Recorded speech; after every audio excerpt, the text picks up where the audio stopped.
Games with a retro vibe are a double-edged sword depending on which era they're trying to emulate. While the 16-bit era seems to be a bit of a sweet spot for both aesthetics and gameplay that can hold up well even in modern times, choosing the generation right before or after it absolutely carries some risk. In the case of Cavern of Dreams, the Wayback Machine has been set to the dawn of the 3D gaming era, a time of jagged polygons, low-quality textures, and generally fiddly cameras. While there's absolutely a lot of love for that era on display here, there are unfortunately some of its issues as well. Starting with the positives, while all aspects of the game aren't the same, visually and in terms of the overall design of things, it reminds me most of Banjo-Kazooie. Everything is quite colorful, there's a certain sense of whimsy to things, and it's generally a very good vibes experience. What's surprising is that the degree of challenge in places, even early on, feels more modern and a bit higher than expected when it comes to puzzles. You'll need to be aware of audio cues, subtle visual hints, and sometimes be willing to pan the camera around at times to find hidden areas or the various collectibles you're tasked to find.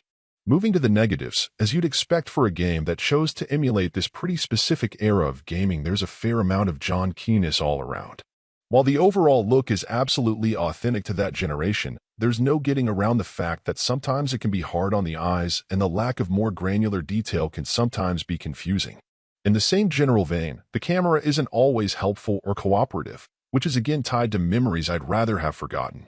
What may be the most aggravating though is that the control scheme and general feel of play just isn't as smooth and refined as the likes of Nintendo or Rare's efforts from that era, and though I appreciate the stage design on a general level, there are absolutely some areas that aren't as strong as others.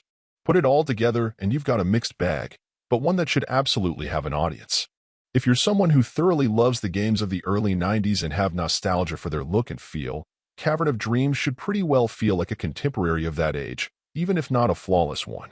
It has the look, generally emulates the feel, and is designed better than many of the popular games of that era, just not the best ones.